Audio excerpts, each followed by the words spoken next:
Quiero darles la bienvenida a todas y a todos y agradecerles el que estén acompañándonos en este ciclo de mesas y conferencias en el marco de la exposición Nuestros cuerpos, nuestras vidas, 4 décadas por el derecho a decidir.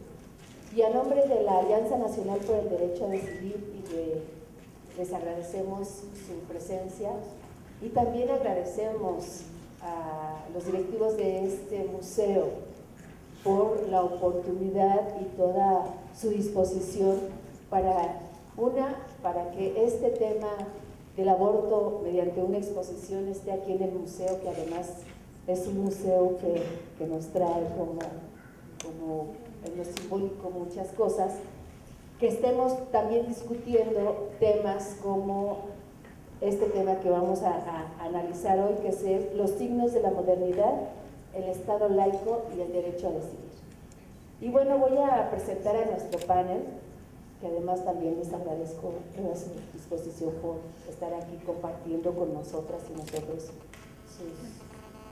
su expertise en el tema. Y bueno, voy a presentar a Felipe Gaitán, que él es parte de la Red Iberoamericana por las Libertades Laicas. Felipe Gaitán es originario de la ciudad de Guadalajara, Jalisco, especialista en teoría social y metodología. Estudió la licenciatura en Sociología por el Centro Universitario de Ciencias Sociales y Humanidades de la Universidad de Guadalajara.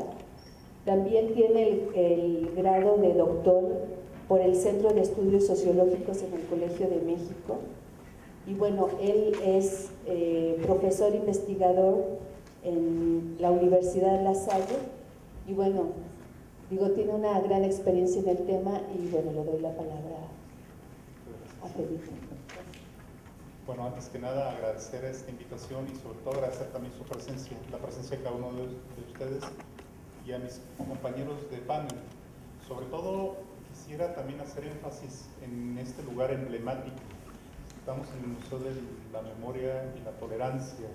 La memoria tiene dos facetas, recordar y olvidar. Y dice Humberto Eco, para olvidar hay que saber qué recordar y para recordar hay que saber qué vamos a olvidar. Y en ese sentido es muy importante porque a veces en las discusiones sobre este tema nos olvidamos de la parte histórica, de lo que nos ha marcado, la huella que ha sido de la lucha por la laicidad a lo largo del tiempo, a lo largo no solamente del siglo XIX, sino del siglo XX y lo que llevamos del siglo XXI. Lo primero que me llama la atención, y lo he dicho en diferentes foros, estamos discutiendo un tema que parece del siglo XIX, la laicidad, un tema que llevó a liberales y conservadores, que llevó a la fundación prácticamente del Estado mexicano, y que hace una discusión a lo largo del tiempo en América Latina. Se han entendido de diferentes maneras la laicidad.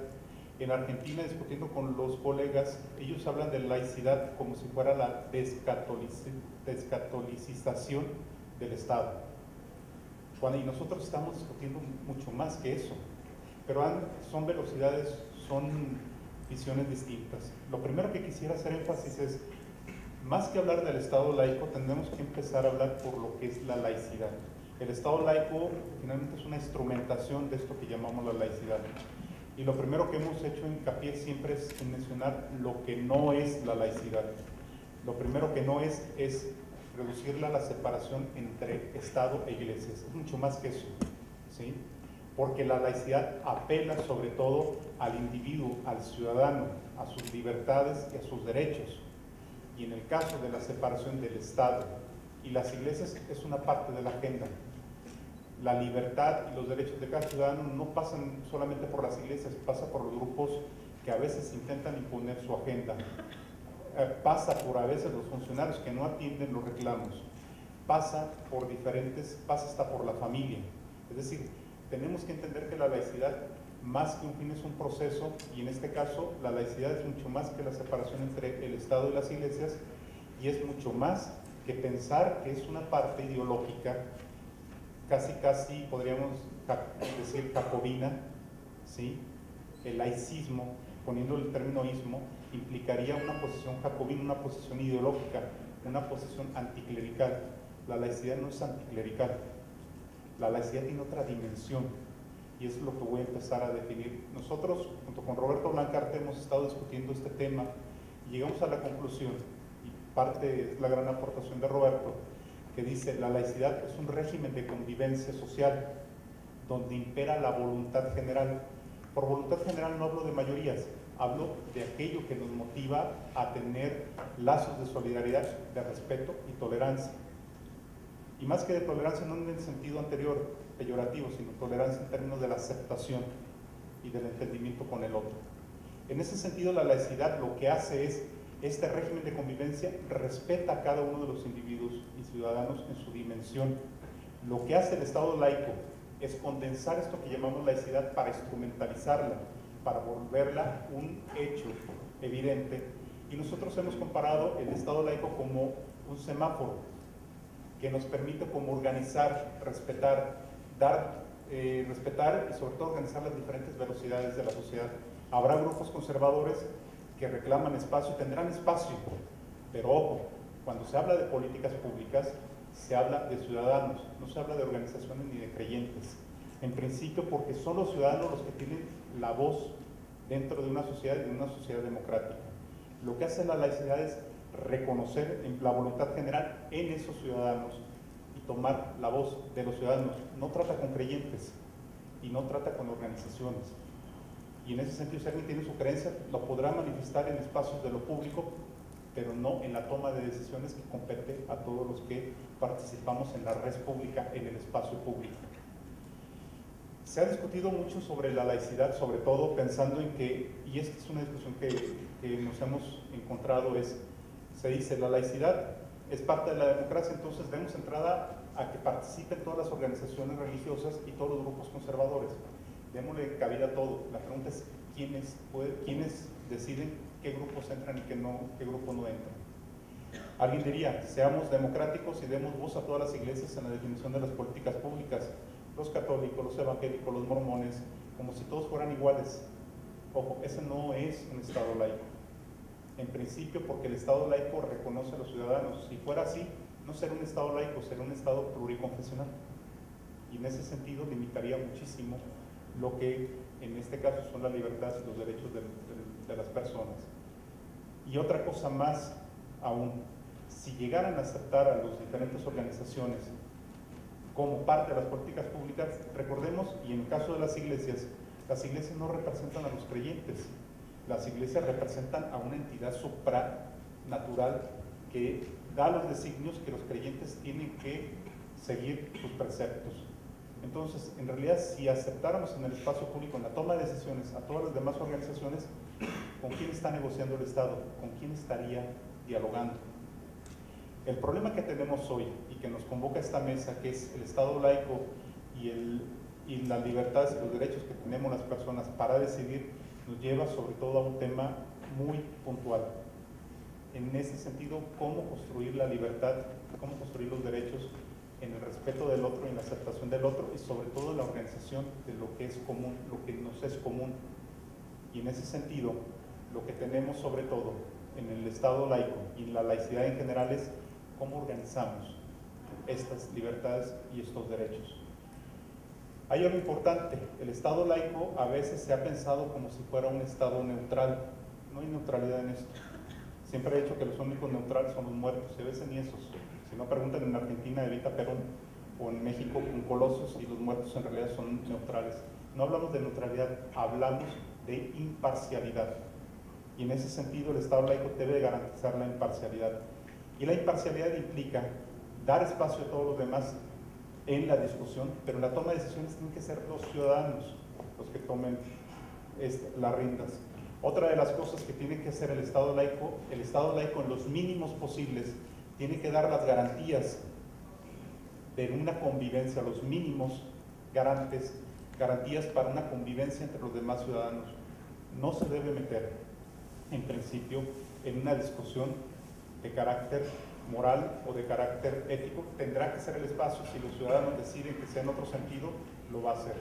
Cuando en el Distrito Federal se aprueba la ley de interrupción del embarazo, el Estado se le obliga, en este caso, al Estado mexicano, el gobierno del DF, es a garantizar el acceso a los servicios médicos de una mujer que decide interrumpir su embarazo. No decide si está bien o está mal, simplemente garantiza. Suficiente tienen las discusiones una mujer en su fuero interno para saber si va a abortar o no lo va a hacer, para discutir con su familia, para discutir con su grupo, como para que el Estado llegue y también intente como definir qué es lo mejor para ella. En ese sentido, el Estado tiene que ser garante solamente en ese sentido. Y el Estado, recordemos algo muy importante, el Estado tiene obligaciones, no tiene derechos. Los que tienen derechos son los ciudadanos. El Estado tiene una obligación, y como obligación tiene que ofrecer y garantizar las libertades y los derechos de cada uno de nosotros. Si algún funcionario en objeción de conciencia decide no prestar el servicio médico, legal, etcétera, no importa, la discusión no está con el funcionario que está ahí. Por supuesto que el Estado debe removerlo y colocar a una persona, a un funcionario que sí cumpla, en este caso, la ley. Recordemos que las personas, y esa es una discusión que se ha dado, es no se quita su creencia y se pone el de funcionario, no, cuando está en el Estado representa al Estado mismo. Y en ese sentido debe ser muy clara toda esta discusión sobre la laicidad. La laicidad y sobre todo la organización de lo que le hemos llamado el Estado laico. Como colofón de todo esto, porque también tendrá mucho que decir mis colegas, nosotros hemos abogado por la laicidad, pero más que por la laicidad, por las libertades laicas, que no es otra cosa más que las libertades civiles. ¿Cuáles son estas? La libertad de decisión, la libertad de conciencia, la libertad de participación, la libertad de información y la libertad de decidir sobre el cuerpo, pero también decidir su relación con los otros. En ese sentido, nosotros hemos centralizado la dimensión de la laicidad en un principio, el principio de construcción de ciudadanía. La pregunta es, ¿cómo construimos ciudadanía hoy?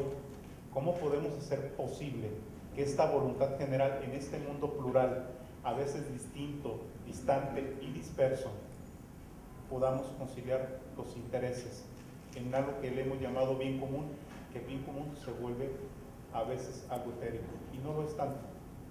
Por eso, y lo he mencionado en diferentes ocasiones, por eso, cuando se habla de tratar de entender esta dimensión ciudadana, tratamos de reducir o condensar todas las expresiones, toda la multiculturalidad, toda la diversidad de estilos, tendencias, pensamientos a uno solo, y le llamamos crisis de valores. La crisis de valores ha dado lugar, este discurso ha dado lugar a que muchos grupos conservadores y a veces el Estado mismo pida auxilio para decir, ayúdame a organizar la sociedad porque se ha perdido la moral. En sociología tenemos un término que se llama anomia. Anomia no es pérdida de valores, es la baja en la densidad moral. Y la densidad moral baja porque el mundo se ha vuelto diferente, se ha vuelto múltiple. La pregunta es, ¿qué valores en realidad estamos acusando cuando hablamos de crisis de valores? ¿Cuáles? ¿Quiénes? ¿Cómo? Y fíjense que muchos grupos superconservadores han utilizado esto para imponer su agenda.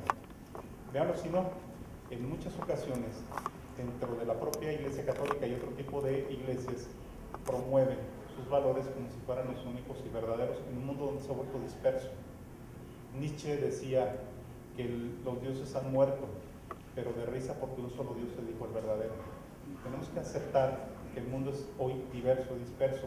El reto de la laicidad y en el derecho a decidir de cada uno de nosotros implica la posibilidad de reconocer, conocer cada una de nuestras individualidades, pero también nuestra propia identidad, nuestro propio sentido de pertenencia. La laicidad tiene un reto. La laicidad tenemos que entenderla como un proceso, no como un fin. ¿Y cuál es el reto? La laicidad hasta ahorita ha sido construida en una dimensión liberal, de un ciudadano con derechos, ¿sí?, como si todos fuéramos iguales, cuando ahora se reivindica la diferencia. La laicidad tiene que transitar este reto de reconocer lo diferente, lo distinto, y ser capaz de generar redes de inclusión, respetando la libertad de cada uno, de pensamiento, y no es misa, pensamiento, palabra y no omisión, ¿sí? Entonces, en ese sentido, con esto concluyo. ¿Tengo todavía ya? Ah, bueno, no hay. por respeto también a ustedes, nada más, tenemos que entender que cuando hablamos de laicidad, hablamos de un régimen de convivencia. No hablamos de laicismo, porque no es una postura jacobina, anticlerical. No hablamos de separación entre Estado e iglesias, y vean, siempre tenemos la trampa de poner relación iglesias-Estado, cuando en realidad la relación debe ser discursivamente Estado e iglesias. Y, curiosamente, el discurso de la laicidad se vuelve un discurso también de los grupos más conservadores, que exigen una laicidad, nada más que le agregan el adjetivo positiva. Uno de los discursos de Ratzinger en Francia fue: abogamos por una laicidad de corte positivo. ¿Cuál es este? Reconocer los valores cristianos, católicos, particularmente en la construcción democrática. Nadie niega eso, pero no tiene la potestad de la Iglesia Católica de decir que son los poseedores de estos valores cristianos en la construcción del Estado moderno. La laicidad positiva, quitémosle los adjetivos, positiva, negativa, dejémoslos simplemente en construcción de la laicidad para una ciudadanía del siglo XXI. Muchas gracias.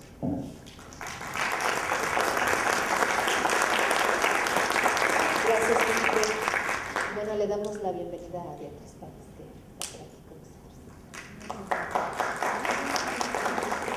Y bueno, también un anuncio antes de darle la palabra a Marta Tagle, es que vamos a terminar 15 minutos antes de las 6, porque posiblemente podamos dar un paseo por la exposición quienes no lo hayan hecho, entonces eso es una buena noticia.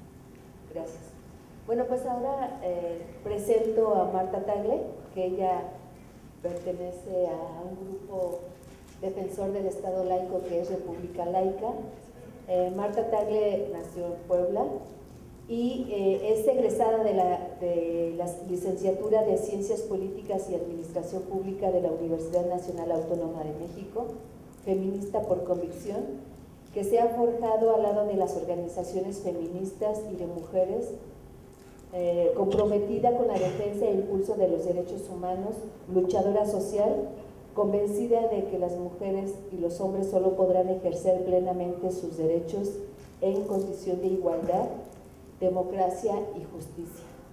Marta Tagle fue diputada,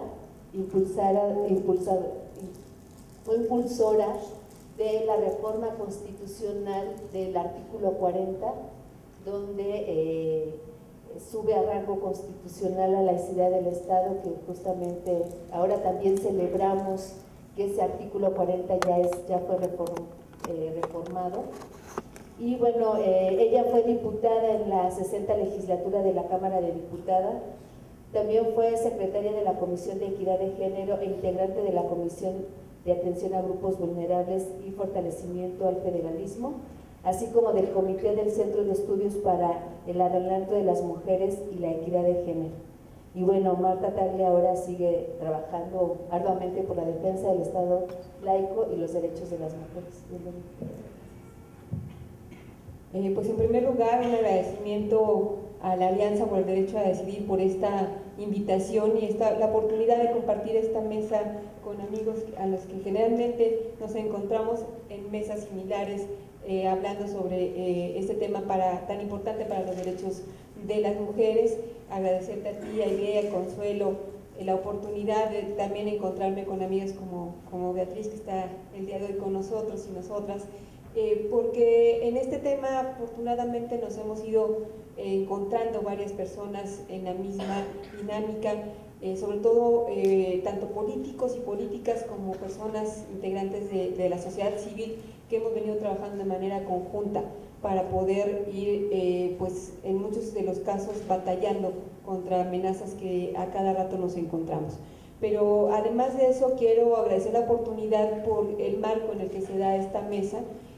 Hablar de 4 décadas por el derecho a decidir se dice muy fácil, pero no ha sido una tarea sencilla y sigue sin serlo. De hecho, todavía seguimos a diario batallando por el derecho a decidir de las mujeres, y en mayor o menor medida pues han participado muchas organizaciones, muchas mujeres que además se han venido pasando la estafeta una tras otra. Entonces la oportunidad ahora de recordar que ya se lleva un buen trecho avanzado en 4 décadas por este derecho a decidir de las mujeres, y poder tener la oportunidad de, como les decía, compartir esta mesa con personas que, como ustedes han escuchado, desde la academia, alguien como Felipe y Roberto han venido impulsando toda una serie de estudios y documentos que nos han sido fundamentales para dar argumentos a quienes nos dedicamos a la política, para poder dar ese tipo de argumentos con la academia, de la mano de la academia, que han venido haciendo estudios, foros y congresos sobre la importancia que tiene para nuestro país la laicidad. También a Bernardo ya lo escucharán, que además de tener también toda esta parte académica, sin duda es un conocedor de la historia contemporánea en estos temas, y además las narra de una manera increíble. Hoy en día me recreo oyéndolo con Marta de Baile, por eso la escucho, para escuchar a Bernardo, por ahí lo estamos escuchando, y Héctor, que viene en representación de María de los Ángeles Moreno, que sin duda ella ha sido una gran aliada en este tema, que ahorita ya les platicaré como muy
brevemente cómo se dio este tema de la reforma al artículo 40 constitucional, donde María de los Ángeles Moreno, en ese entonces senadora, formó parte fundamental para que esta reforma pudiera concretarse y el día de hoy podamos celebrarla formalmente.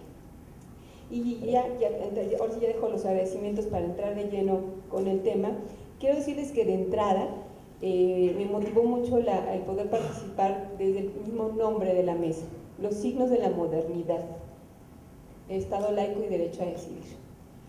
Y me motivó mucho porque hablar de la modernidad, siempre que hablamos de la modernidad o cuando se refiere uno a algo moderno, piensas efectivamente que es de avanzada, progresista, hacia adelante, ¿no? Digo, si nos fuéramos a revisar el concepto, y de hecho lo estaba haciendo un poco antes de hablar de qué significa modernidad, nos pueden hablar desde la parte histórica, filosófica, etcétera, pero en la parte de lo común, hablar de lo moderno significa lo nuevo, hacia adelante, progresista, y sin embargo,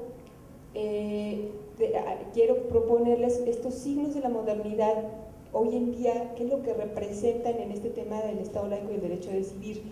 Los signos de la modernidad o cómo se construye nuestra realidad hoy en día en estos temas, pues muchas veces son de avances y retrocesos, de dar un paso hacia adelante, pero también ver que hay varios retrocesos, y así se viene construyendo esta modernidad nuestra, y es muy importante tener muy claro el momento en el que nos encontramos ahora para poder hacer un análisis muy a fondo de qué es lo que viene y estar alertas hacia adelante para seguir construyendo lo que viene, porque la modernidad no necesariamente en nuestro país, sobre todo ahora en el inicio de un nuevo sexenio, nos obliga a quienes estamos comprometidas con este tema de hacer un análisis muy serio de dónde estamos y qué es lo que viene, porque ya vivimos 12 años de un gobierno de derecha y pudimos ver lo que sucedió durante estos 12 años, pudimos avanzar en algunos temas, pero también hubo serios retrocesos y en diferentes medidas. En el país hay diferentes realidades, ¿no? Entonces también eso es importante tenerlo muy claro para ver qué es lo que viene hacia adelante, insisto, de cara a una nueva administración y qué es lo que puede significar para quienes estamos trabajando en estos temas. En ese sentido, los signos de la modernidad, ¿no?, se han construido en nuestro país a base de avances, pero también de retrocesos, que eso es lo que quiero que lo tengamos como muy presente. Y así voy desgranando el nombre de esta mesa. También está el tema del Estado laico, que ya aquí Felipe pues les daba toda una fundamentación sobre el tema de la laicidad. Yo he ido aprendiendo de ellos a utilizar incluso de manera correcta los conceptos y entender muy bien la importancia que tiene la laicidad para el ejercicio de nuestros derechos, no solamente el derecho a decidir de las mujeres, sino entender que la laicidad se constituye en una garantía de los derechos de todas las personas.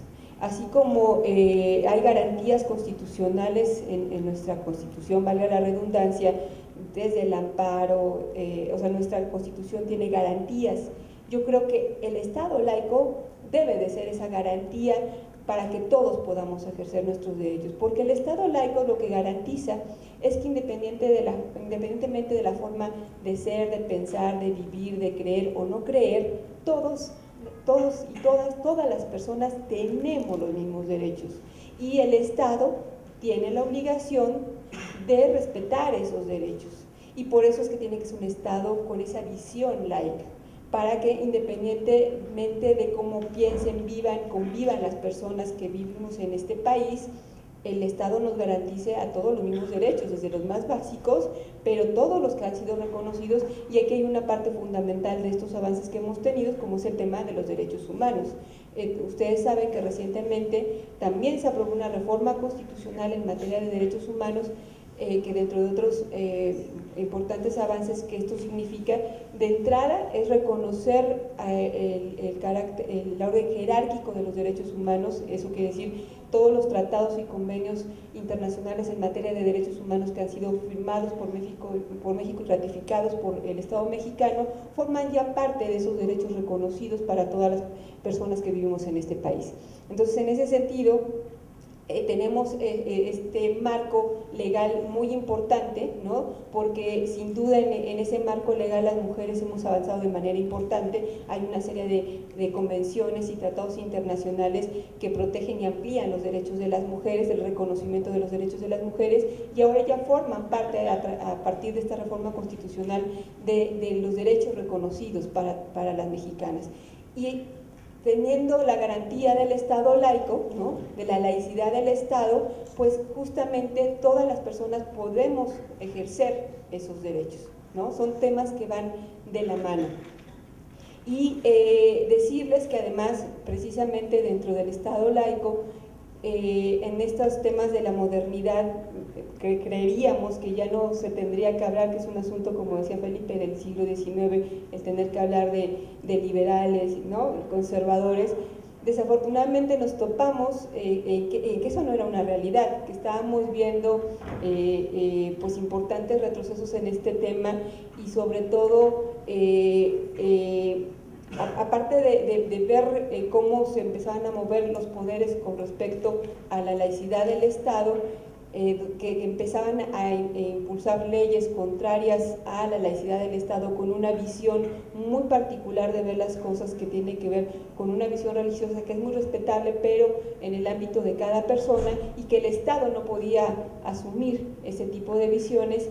Vimos la necesidad entonces de impulsar una reforma al artículo 40, que quedó finalmente en una reforma al artículo 40, pero cuando se planteó, de hecho, fue una reforma que era mucho más amplia, incluía más artículos, con la intención de dejar en la Constitución la garantía de esta laicidad como una base para el ejercicio de los derechos de todas las personas. Pero en estos procesos legislativos terminó quedando en una reforma al artículo 40, que establece, a partir de esta reforma, que México es una república representativa, democrática y laica. Y me tardaré yo mucho contándole la historia de lo que significó esta reforma, y no puedo entretenerme tanto, pero sí debo decirles que es una reforma que nos costó mucho trabajo. Varios de los que estamos aquí compartimos el trabajo que eso implicó de la reforma. De los que están dentro del público también compartimos el trabajo desde idear la iniciativa. O sea, fue una iniciativa que no hicieron unos legisladores en el Congreso o en su escritorio, no. Católicas por el Derecho a Decidir, el Foro Intereclesiástico, varias organizaciones nos convocaron a legisladores de diferentes partidos a sentarnos en una mesa y ver qué podíamos hacer para fortalecer la laicidad del Estado mexicano. Y esas mesas implicaron fácil 6 meses de reuniones para poder concretar en una propuesta de iniciativa que llevamos al Congreso. Y en el Congreso las cosas tampoco fueron fáciles. Esto estoy hablándoles de por ahí del 2007, nos tardamos muchos años en que se concretara. De hecho, terminó la legislatura y no se aprobó en esa legislatura. Estoy hablando de la 60 legislatura, que fue del 2006 al 2009, donde con Beatriz fuimos legisladoras ambas. Fue una de las impulsoras que también firmó esta iniciativa. Además, buscamos que fuera una iniciativa muy plural. La firmaron de origen como proponentes diputados de los 8 grupos parlamentarios representados en ese momento en la Cámara de Diputados. Y sin embargo, a pesar de que era así tan plural, tan hecha con las organizaciones de la sociedad civil, no pasó esa legislatura. Fue por eso que acudimos a la siguiente legislatura, que era la 61, y además habíamos logrado que se aprobara en la Cámara de Diputados, pero tenía que pasar el siguiente turno, que era en el Senado, y fue justamente ahí donde coincidimos con María de los Ángeles Moreno, y con hacer toda una estrategia de cómo podía aprobarse esa reforma en el Senado de la República, y ahí se unieron muchas más organizaciones y muchas más fuerzas con intención de apoyar el impulso de esta iniciativa. Decirles que también implicó muchas reuniones y finalmente se aprobó, pero ¿saben cuánto tiempo pasó para que esto se aprobara? Les digo que incluso yo casi lloro de la emoción porque afortunadamente me tocó estar en el momento en el que en la Cámara de Diputados, el 8 de noviembre, apenas el 8 de noviembre del 2012, estamos hablando casi 5 años después de haber ideado la iniciativa, la Cámara de Diputados se leyera en los estados donde ya se había ratificado esta reforma constitucional y se aprobara. Formalmente se aprobó el 8 de noviembre de 2012, se declaró la constitucionalidad de esta reforma y se publicó en el Diario Oficial el 30 de noviembre del año pasado, recientemente. Pero no todo ha sido fácil, como les digo, hay avances y retrocesos, y ahí está latente otra reforma que como en toda la política es toma y daca, ¿no? Pasaba la del 40, pero también pasó una reforma que creemos regresiva, que es la reforma al 24 constitucional, pasó en el Senado y pasó en la Cámara de Diputados, y está ahorita en el tema de las legislaturas locales. Desafortunadamente, yo no llevo el conteo exacto, pero estaba leyendo para poder hacer esta exposición. Ya van 16 legislaturas, solamente falta una para que sea declarada constitucional esta reforma. Esta reforma constitucional muy rápidamente establece lo que se le llaman las libertades religiosas, que escuchado así no parecería mal, es garantizar la libertad religiosa, pero el tema de cómo han venido manejando el concepto, y seguramente hay quienes manejan los conceptos de manera mucho más profunda podrán explicar a mayor profundidad lo que esto implica, pero entre otras cosas es a través de esta reforma que la jerarquía católica ha buscado de seguir influyendo en el ámbito de la vida pública desde el tema de la educación, en espacios de medios de comunicación, en llevar afuera sus cultos religiosos, a tener mucho mayor influencia en el ámbito de lo público, y esta reforma ya está a punto de aprobarse. Y finalmente, porque ya se me está terminando el tiempo, el tema del derecho a decidir. El tema del derecho a decidir justamente fue el que nos puso una alarma cuando, afortunadamente, después de, como se ha dicho, 4 décadas de insistir, en el Distrito Federal se logró que diera las reformas en el Distrito Federal para garantizar la interrupción legal del embarazo. Eso nos emocionó mucho a quienes estamos en este tema, pero no tardó mucho tiempo la reacción. La reacción fue impulsar contrarreformas en los estados para establecer en las constituciones locales el derecho a la vida desde el momento de la concepción. Tal cual, incluso también la concepción, que tampoco implicaría un término jurídico ni laico ni nada, sino concepción así tal cual, que tiene sin duda muchas definiciones desde una visión religiosa. Se estableció en 17 congresos locales en el lapso de 1 año y medio, ¿no? Se dan cuenta la diferencia. Mientras nosotros nos tardamos en impulsar una reforma constitucional 5 años, ¿no? Estas reformas en 17 estados se dieron en menos de año y medio. Y no importando lo que las organizaciones hicieran por tratar de detener estas reformas, y desafortunadamente siempre creemos que ya es una aduana que ya pasamos y que ya no va a pasar más, ¿no? Las reformas contra el derecho a decidir se siguen dando, se siguen presentando en los estados. De hecho, la semana pasada se acaba de desactivar una en Aguascalientes, desactivar, pero ahí sigue latente, o sea, no se ha muerto esa iniciativa.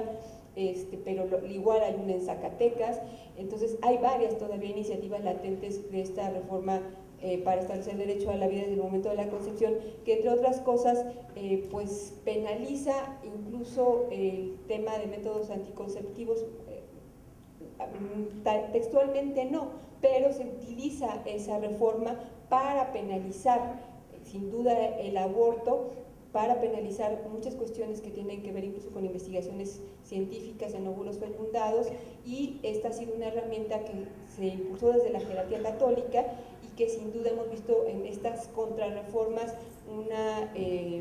pues un activismo directo de la jerarquía católica para que se aprobaran las contrarreformas al derecho a decidir, y lo mismo que la reforma al artículo 24 constitucional. De hecho, la nota de quien hace el conteo de que llevan 16 estados donde se aprobó la reforma al 24 constitucional, la hace precisamente la arquidiócesis de Jalapa. O sea, ellos son los que están empujando las iniciativas y están muy en el cabildeo de estas reformas. Y tendría yo más que decirles, pero el tiempo se me ha acabado.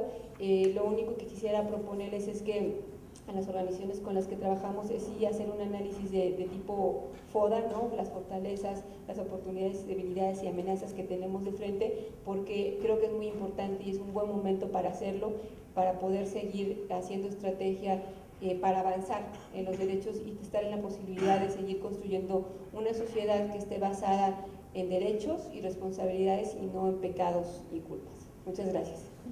Muchas gracias, Marta. Aceptamos la propuesta porque sí creo que todavía nos queda un gran trabajo que hacer, ¿no? Ya ahora con el artículo 40 reformado, pero también sí es como hacer que hagamos de verdad un ejercicio pleno de las libertades que el Estado laico garantiza, y en ese sentido habría que seguir trabajando en el tema. Y bueno, ahora voy a dar la palabra a Héctor Casillas Martínez, que viene en representación de la diputada María de los Ángeles Moreno. Héctor es licenciado en Derecho y maestro en Gobierno y Políticas Públicas por la Universidad Panamericana, obteniendo en ambas mención honorífica, y bueno, cuenta además con especialidades en Derecho Administrativo y Derecho Constitucional por la misma universidad. También ha sido docente en la Cátedra de Estado Laico en el Diplomado de la Escuela de Políticos impartido por el Senado de la República, y actualmente es asesor político del Partido Revolucionario Institucional y asesor de la diputada María de los Ángeles Moreno. Es también secretario técnico de la República Laica, asociación civil que defiende el Estado laico. Como siempre, aquí un gusto, un placer poder platicar, poder dialogar en estos temas. Agradecer la invitación a mi amiga Aide, a nuestras amigas de Católicas por el Derecho a Decidir. También saludando a todos comunes amigos de esta gran lucha que hemos tenido, nuestros amigos del Foro Intereclesiástico, Enrique Davis, también del Partido Revolucionario Institucional, y alguien que estimo mucho, la exdiputada Beatriz Pajés, que también me honra mucho saludar. Y bueno, es más, quiero darles un fuerte abrazo, deseándoles un feliz año en este comienzo que estamos por trabajar esta misma causa. Saludo también a Felipe Gaitán y Bernardo Barranco, y a Marta Tagle también de igual manera. Muchas gracias. Primeramente, lo que siempre es difícil para un servidor en estos casos, disculpar a alguien de la talla que lo es María de los Ángeles Moreno, actual diputada, que en esta ocasión no pudo acompañarnos debido a un llamado desde el presidente de la República para un evento en el cual ahorita se encuentra.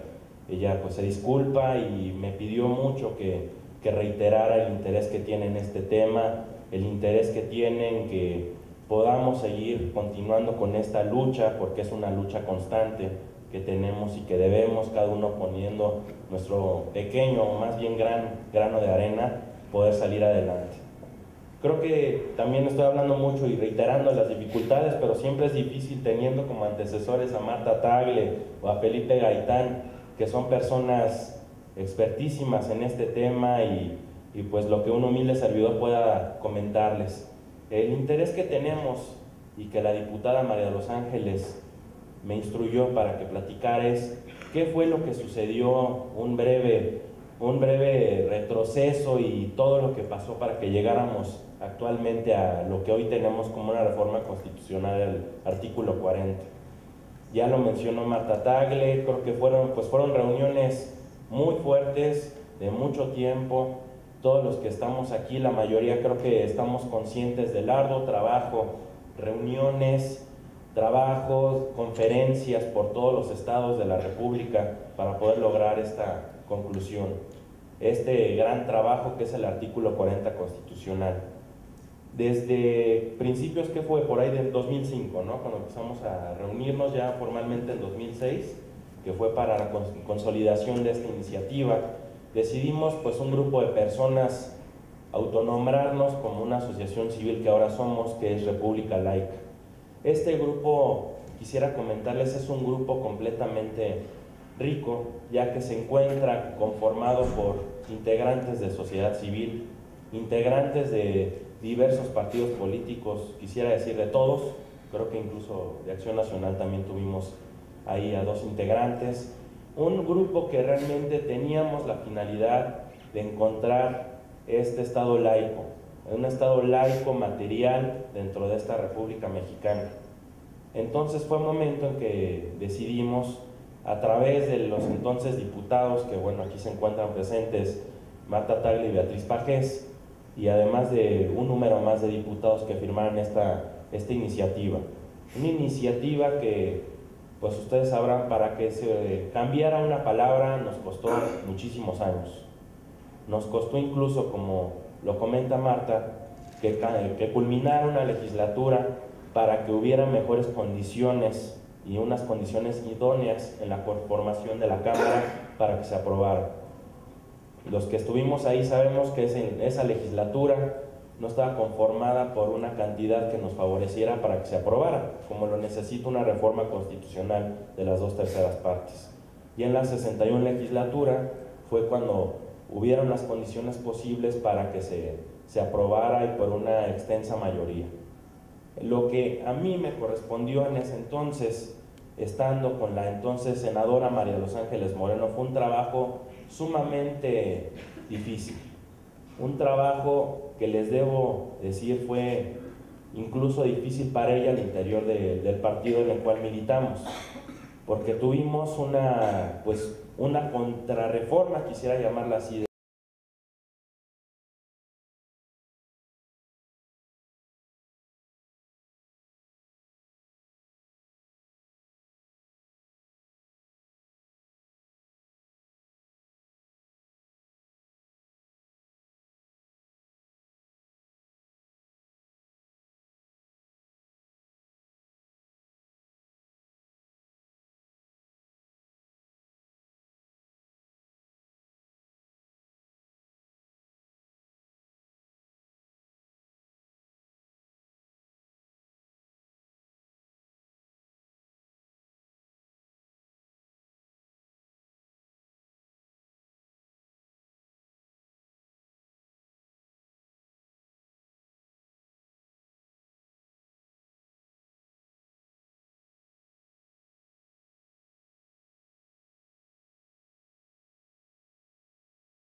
del artículo 24 constitucional del entonces diputado López Pescador, que bueno, nos movió bastante el panorama. Al parecer, queríamos pensar que habían confusiones en cuanto a lo que era el tema de Estado laico, en cuanto a lo que eran las libertades o libertad religiosa, que también pues son conceptos distintos.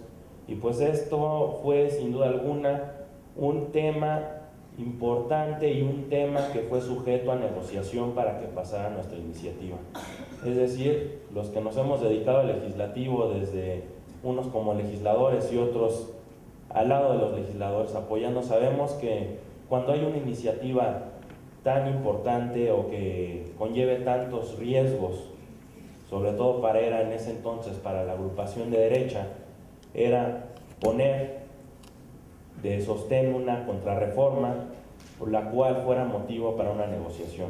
Esta negociación tuvo que ser desafortunadamente la reforma al artículo 24 constitucional, que pues hoy pues podemos decir que ya es una realidad que no nos agrada, creo que a nadie de los liberales que estamos aquí. Sin embargo, hicimos todo lo posible porque caminara en el Senado. En el Senado tuvimos también diversas circunstancias. El Senado, con 128 senadores, necesitamos de 2/3 partes. En ese entonces, si mal no me ataca la memoria, eran 50 senadores panistas. Ellos tenían pues la mayoría completa, y ni nosotros reunidos, es decir, el PRI, Partido Verde, Convergencia entonces, Partido del Trabajo, PRD, podíamos lograr pues la votación de las 2/3 partes. Necesitábamos convencer por lo menos a 7 senadores panistas. Este trabajo fue sumamente difícil. Luego, en el momento, también una coyuntura pues muy importante para el revolucionario institucional. El entonces presidente, el que dictaminaría esta iniciativa, Minuta, pues es designado presidente nacional del PRI. Se cambia a la vez el presidente de la Comisión de Puntos Constitucionales, un nuevo senador también priista, que pues también hubieron dificultades, sobre todo con las negociaciones, con confusiones de muchos legisladores que no tenían bien en claro, que pues decían, yo recuerdo todavía en reuniones que tuvimos, yo soy laico, pero si a mí me dicen libertad religiosa, pues es un término laico. Y realmente pues no vemos todas las libertades que están notando, que pues bueno, realmente jugarían para una contraofensiva que sería muy diferente y muy difícil para nosotros. Finalmente se aprueba, como ustedes saben, se aprueba esta minuta en el Senado de la República, pero en el mismo momento se tenía que negociar con el 24 constitucional. Esa fue la condición. Algo que me enorgullece decir es que la entonces senadora María de los Ángeles Moreno no votó a favor del artículo 24 constitucional, a pesar de que muchos priistas lo hicieron. Esto es algo que sí me pidió la ahora diputada que lo recalcara, que ella siempre ha sido muy fiel a las convicciones ideológicas del partido, porque muchos priistas pues creo que han tenido una confusión, pero ella siempre ha sido consciente y ha sido objetiva con todo lo que es ser un Estado laico, como lo viene en los estatutos y en los documentos básicos de nuestro partido. Ella siguió y continuará ahora en día despachando desde la Asamblea Legislativa del Distrito Federal. Tenemos también proyectos para promover este Estado laico, para retomar el tema de las insignias de las letras de oro, para que se encuentre como Estado laico en la Asamblea Legislativa.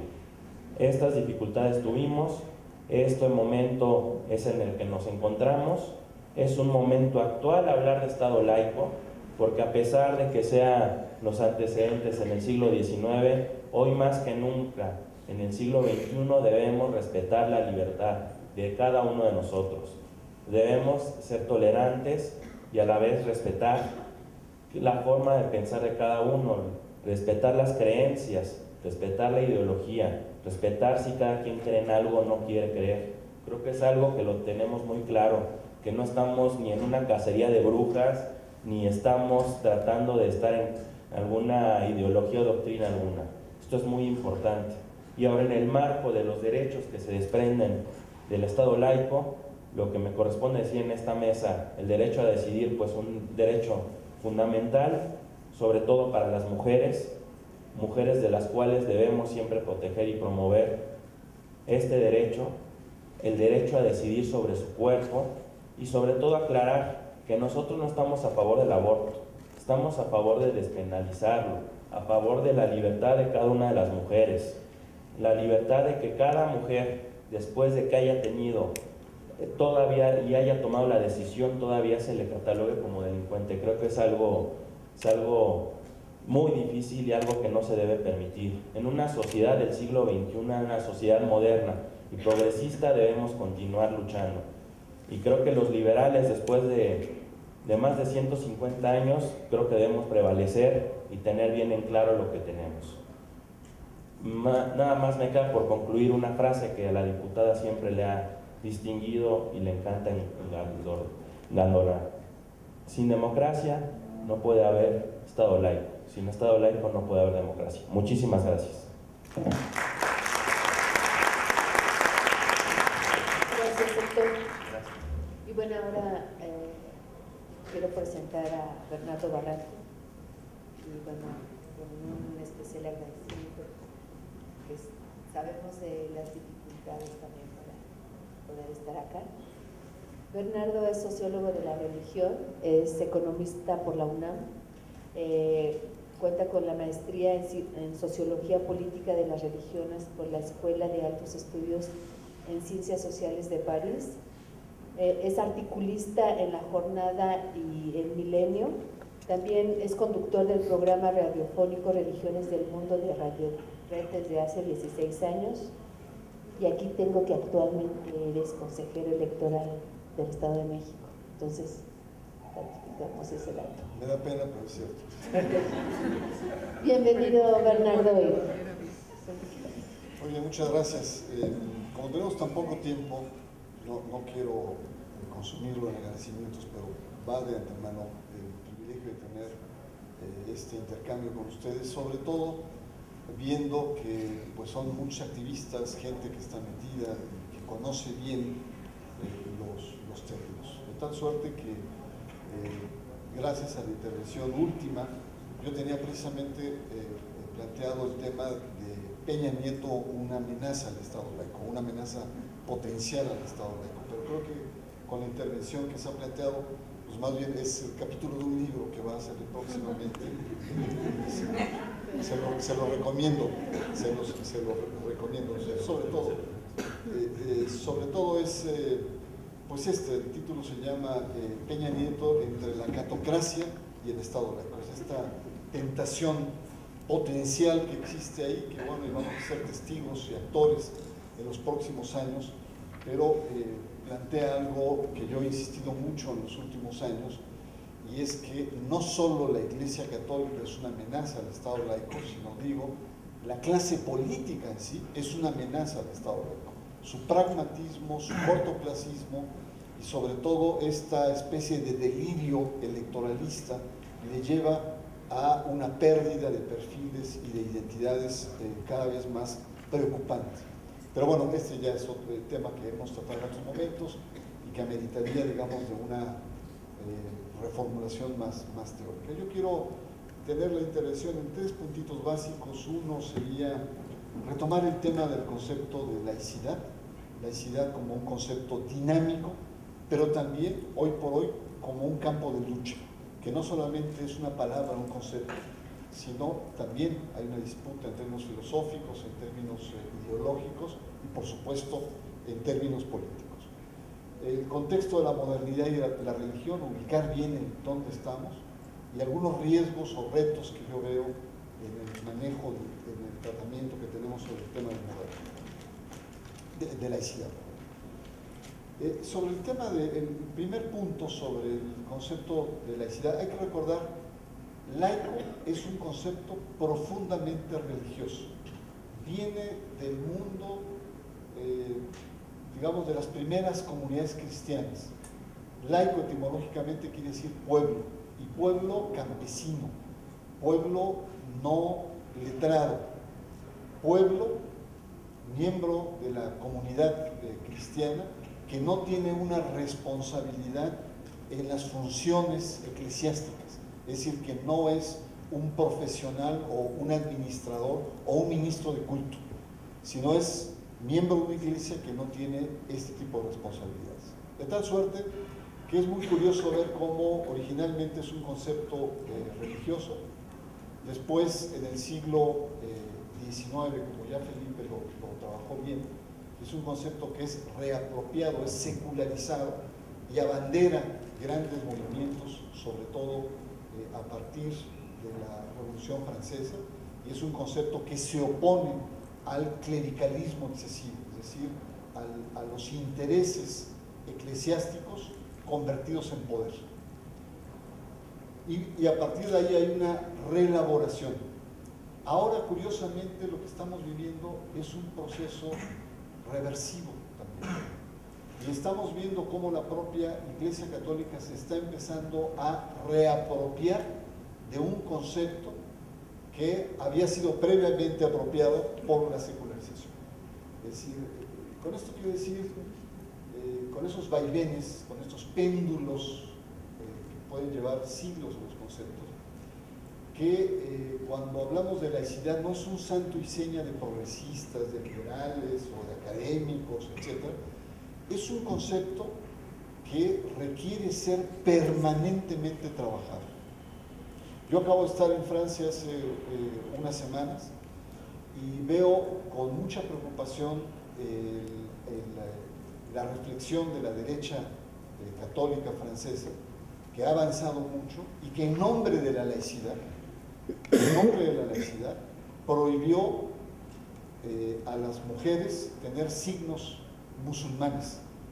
La derecha católica, incluso la Iglesia Católica, en aras de frenar estas expresiones, los hábitos y ciertos signos religiosos musulmanes en las escuelas, apela a la dimensión laica para enfrentarlo. De tal suerte que tenemos que estar muy alertas y no conformarnos, es decir, bueno, ya es una especie como de santo y seña de los otros progresistas.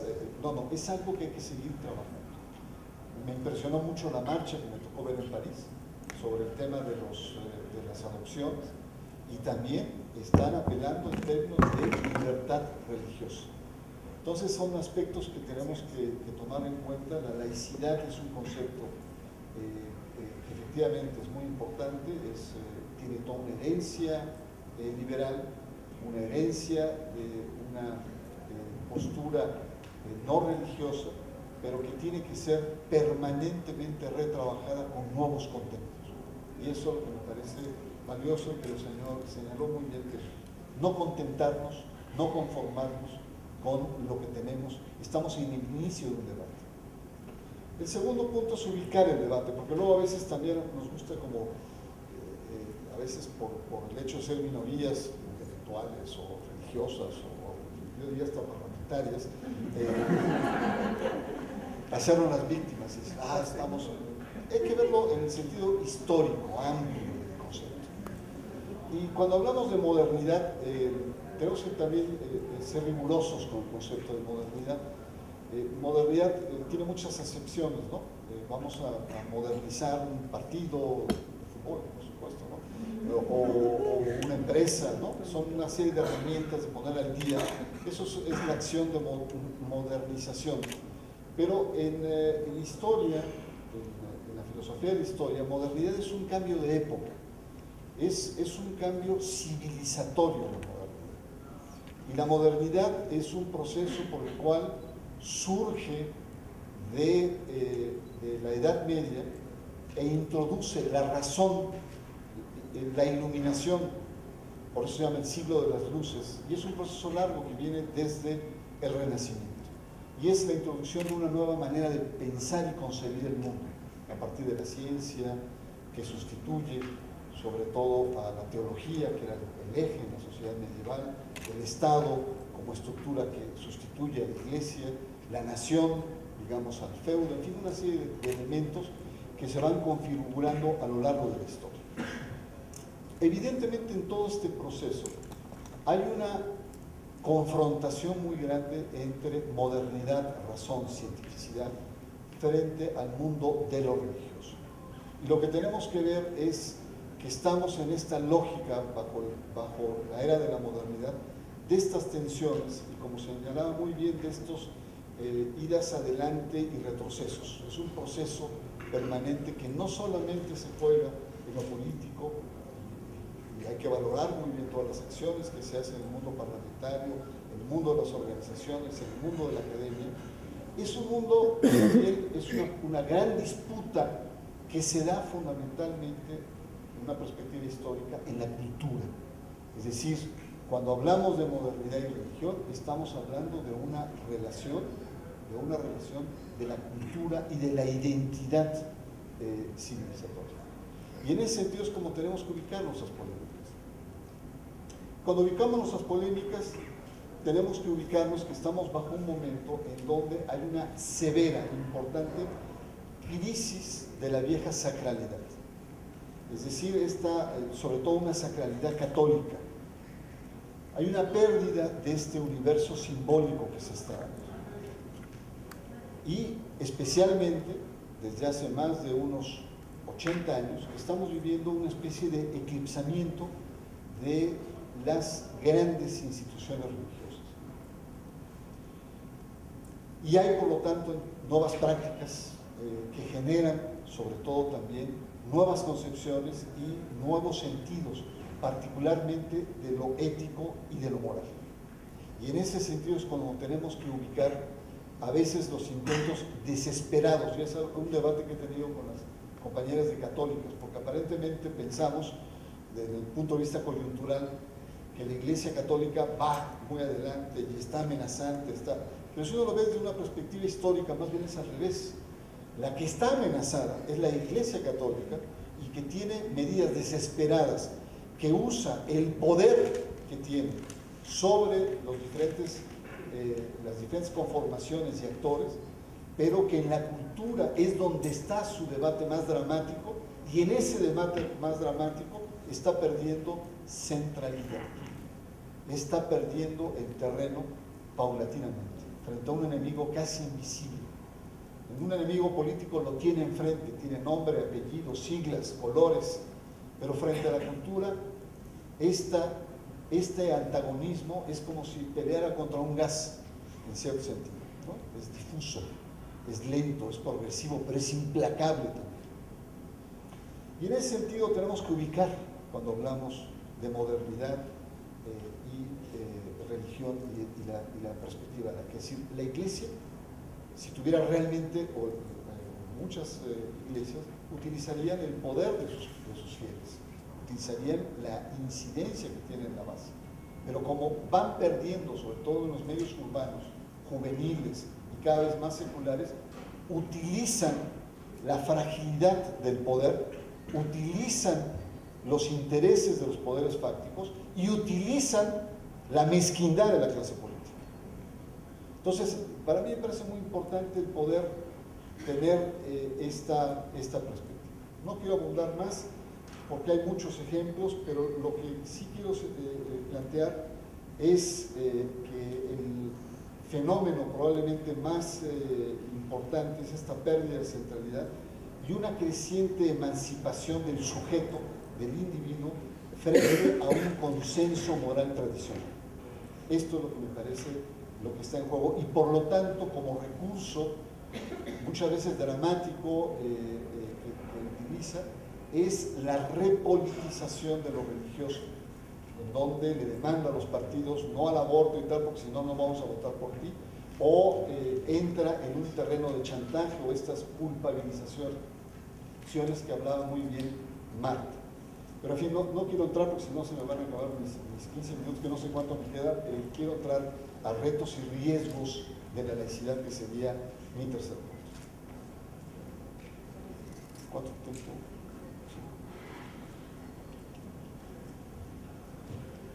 Yo creo que reducir, voy a identificar nada más por cuestiones de tiempo tres grandes retos. Uno es el reto de reducir el tema de la laicidad a lo religioso. Creo que la laicidad no es solamente, no concierne la esfera de las iglesias a las creencias en relación con la sociedad. Como decía muy bien Felipe y mis compañeros, el tema de la laicidad no solamente es una relación de iglesia-estado, porque si entramos por ahí, estamos clericalizando el debate y colocamos a la iglesia una centralidad que la cultura no se la está dando. Al contrario, todas las encuestas señalan que no quieren a la iglesia. Creo que ha habido varias católicas, tiene una, en fin, yo he visto otras, en donde repudian una excesiva presencia política de la jerarquía católica. Y a veces le hacemos el caldo gordo a la propia iglesia, los actores, porque colocamos a la iglesia, al colocarla como el enemigo central, estamos entonces colocándola en el centro del debate. Y es lo que yo llamo clericalizar el debate sobre el Estado laico.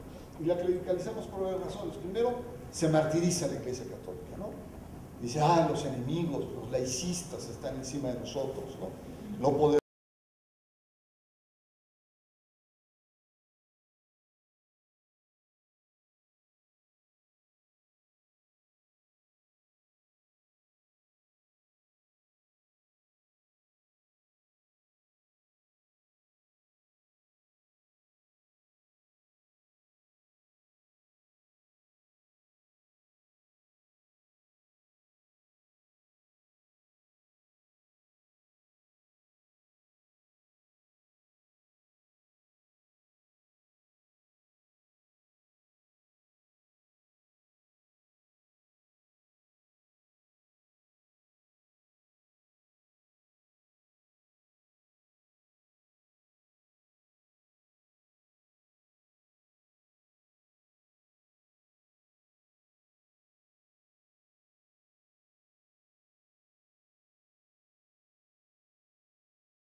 que son las fuerzas masónicas, ¿no? La luz del mundo que nos está etcétera, etcétera. Y hay hasta mártires. Hugo Valdemar se autoproclamó el primer mártir del gobierno de Marcelo Ebrard, ¿no? Es el primer mártir del laicismo, ¿no? Entonces, pero esto trae un segundo efecto colateral que homogeniza la propia iglesia. Es decir, ante el enemigo externo, entonces las diferencias internas se diluyen y presentan un frente íntegro externo, y entonces todo lo que hay de heterogeneidad interna, de divisiones o de acentos, posturas, se concentra y se hace homogénea la Iglesia Católica, ¿no? Reacciona en términos de bloque. Y la tercera, lo que ya señalaba, es, pues, entra en el centro del debate, es como el actor imprescindible, y siempre está, si ustedes ven todos esos debates, está en la imaginaria permanentemente de lo que estamos discutiendo, ¿no? Yo creo que tenemos que salir de esta lógica, porque, como muy bien señalaba Felipe, no solo, y es por eso que yo insisto mucho en el tema de la laicidad, que los tenemos que trabajar con mucha frescura y con mucha audacia.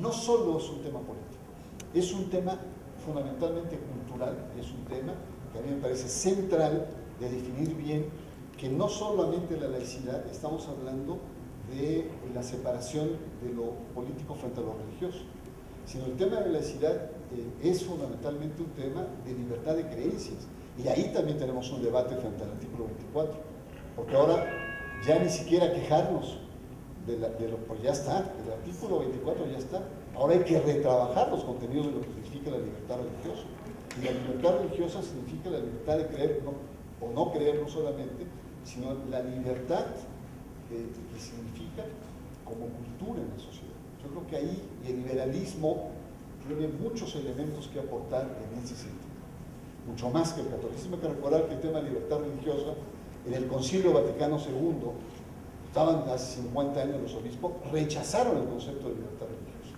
porque atentaba sobre todo los catolicismos mediterráneos y latinoamericanos, de mayoría católica, atentaban con el concepto de Estado confesional, y por lo tanto introducir el concepto de libertad religiosa amenazaba con los estados con la pluralidad. La segunda, el segundo desafío importante que veo es el tema del propio Estado laico como tal.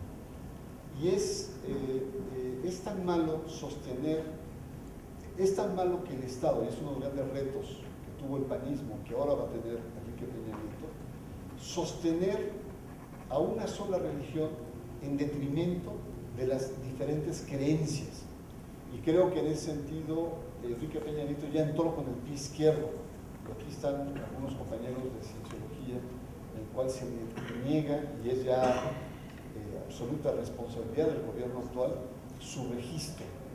Y yo creo que ahí tenemos que estar muy pendientes, es decir, de qué manera el Estado no puede, en función de proteger, privilegiar, apoyar, estimular, consentir a una religión en detrimento del conjunto de creencias en sociedades cada vez más plurales, en sociedades cada vez más multiculturales.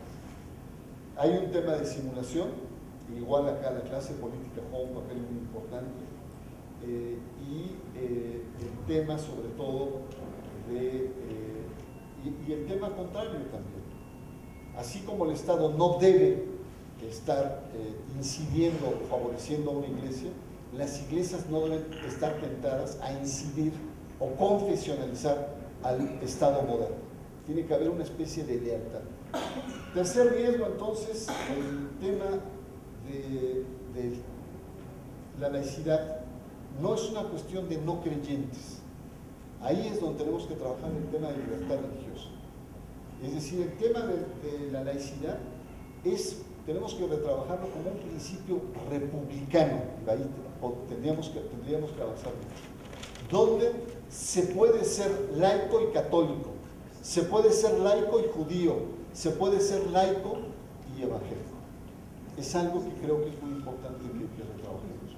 No está disociado ser laico significa, no, son los ateos, son los anticatólicos, son los anticlericales, etc. No, es ahí donde tenemos que tejer filo.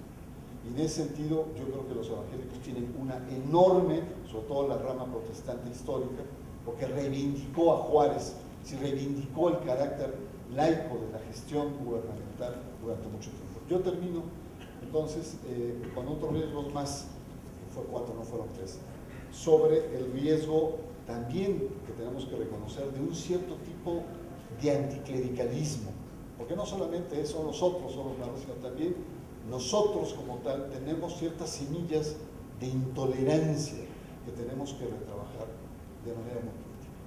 Y en ese sentido creo que cuando hablamos de la dimensión, la laicidad tiene también una dimensión anticlerical muy fuerte porque nace, pero hay que recordar que el anticlericalismo de los liberales del siglo XIX no era un anticlericalismo antirreligioso o antiinstitucional, sino era sobre todo el anticlericalismo, era sobre todo los excesos que actores religiosos hacían del poder. No era tanto frente a la iglesia o la creencia, sino era a las consecuencias en términos del ámbito público y de las políticas públicas. Claro, en la Revolución Francesa hubo más de 30.000 actores religiosos, curas, monjitas, etcétera, que fueron pasados por las armas. Me refiero, es un tema que habría que repensar, pero cuando hablamos de laicidad, también tenemos que reconocer ciertas raíces de intolerancia que hay de este lado y ciertas raíces también de anticlericalismo. Yo concluyo con lo que se llama las 3 L's que se sugieren para el tema de la laicidad. La primera L es el tema de la legalidad, es decir, la laicidad tiene que regirse fundamentalmente por el principio al marco legal, no hay otro, ahí es donde tiene que estar y es el marco. La segunda es lo que ya habíamos señalado, la lealtad institucional, ¿no? La lealtad a las instituciones y a un proyecto de país, a la configuración de una identidad en términos de identidad. Y la tercera L es lo que también hemos discutido, que tenemos que trabajar, el de la libertad. La laicidad supone un espíritu de libertad. Muchas gracias.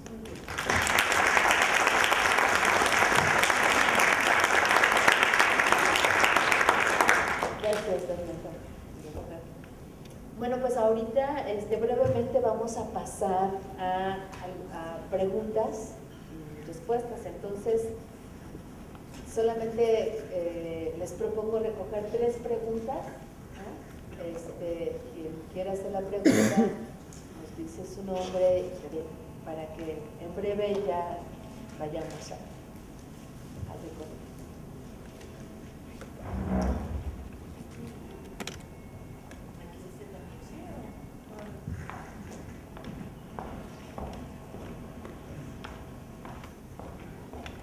Soy Claudia Caranza de CIMAC Noticias y mi pregunta va para Marta Tagle.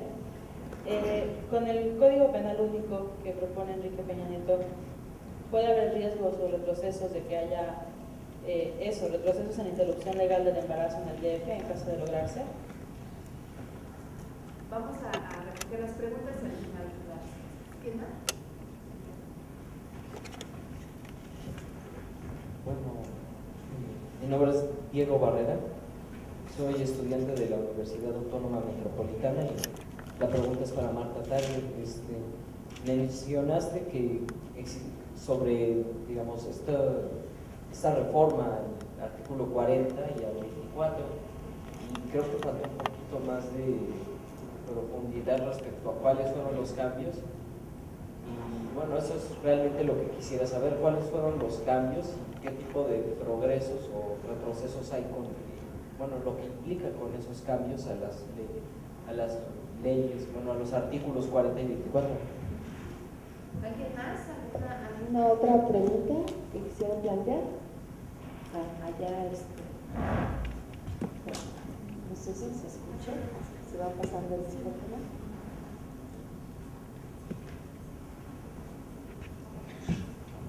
Muchas gracias, buenas tardes. Mi pregunta es para Marta Tagle.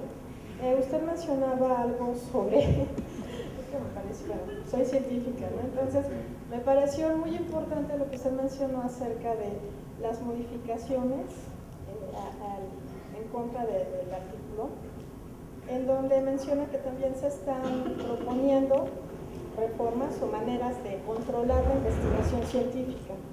¿Sí? Mi pregunta es la siguiente: ¿qué papel juega la comunidad científica? ¿La comunidad científica está al tanto de estas reformas o de estas propuestas que se hacen a nivel político? Porque bueno, yo que me dedico al área de biología de la reproducción, no tenemos conocimiento de este tipo de cosas, ¿no? Entonces, ¿qué tan importante sería que la parte científica participara al momento de plantear estas reformas y también con sus conocimientos y su experiencia ayudar a darle un respaldo, por ejemplo, ¿no? Porque la importancia de la investigación científica en células madre o en óvulos fertilizados, o por qué la importancia o el concepto de la concepción, o por qué es válido el aborto hasta cierto tiempo de gestación. Entonces, mi pregunta es esa: ¿hasta dónde, si es que participa la comunidad científica, está activa, ¿no? Ok, muchas gracias. Entonces, ¿ya no hay alguna otra? Entonces, bueno, pues las preguntas son dirigidas a Marta, pero yo les propongo que si alguien más quiere dar un comentario, de verdad que el micrófono está abierto. Todavía tenemos 13 minutos que hay que aprovecharlos. Y voy a tratar de ser breve para dar oportunidad de que mis compañeros también, yo creo que ellos tienen también mucho que decir. Primero, con respecto al Código Penal, decirles que el tema de la interrupción del embarazo es un asunto que formalmente ahora está en la parte del fuero común, o sea, están en los códigos penales locales, y en cada entidad federativa entonces tiene diferentes causales que eximen de la penalidad, ¿no? Prácticamente todo el país está, por ejemplo, permitido la interrupción del embarazo en casos de violación, en casos de malformaciones o de riesgos en la vida de la madre. En fin, hay diferentes causales que exculpan la penalidad por la interrupción del embarazo. En la mayor parte de los códigos está establecido hasta las 12 semanas de gestación, o sea, hay determinadas condiciones. En ese sentido, creo muy difícil que quisieran convertirlo en un tema del orden federal.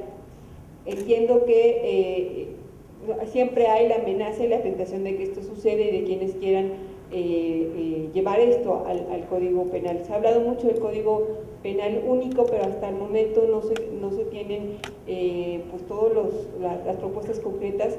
Creo que sin duda puede ser una amenaza de que haya esa intención de que pueda formar parte de este Código Penal, pero entonces sí creo que habría o debería de haber una organización muy importante para no permitir que esto sucediera, porque significaría un retroceso, porque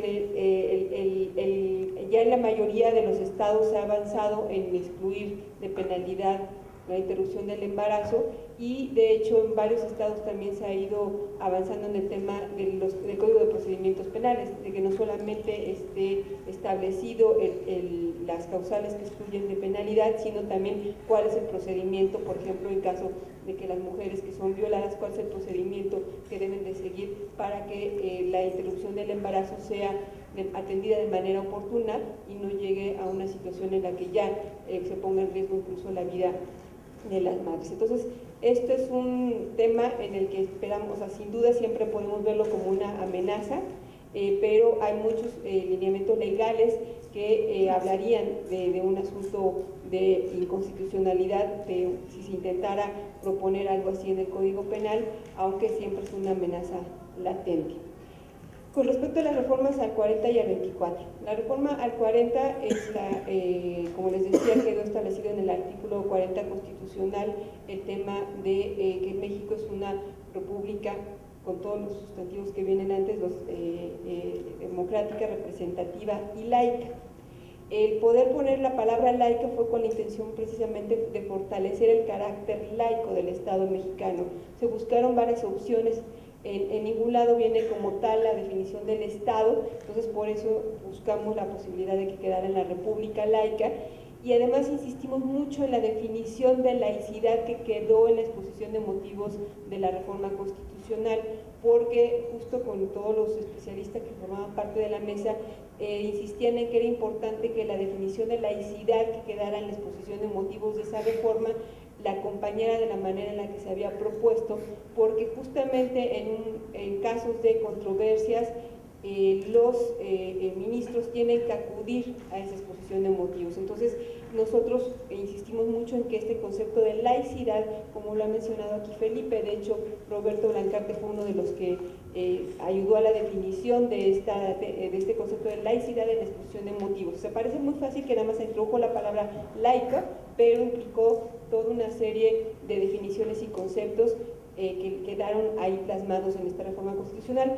Y por otra parte, en la reforma del 24 constitucional se estableció no necesariamente las libertades religiosas, porque precisamente en este último momento de jaloneos se quedó convicciones éticas y religiosas, la libertad de las convicciones éticas y religiosas, porque en los últimos momentos de negociación porque como bien lo decía Bernardo, las libertades religiosas en algún momento fueron contrarias a la Iglesia Católica, pero recientemente habían ellos también, como en muchos otros casos, asumido este concepto de libertades religiosas para, desde ese concepto, ellos tener también libertades como jerarquía católica para impulsar otros proyectos que han querido impulsar en otras partes del mundo, ¿no? Desde la educación y tener mayor influencia en la vida pública.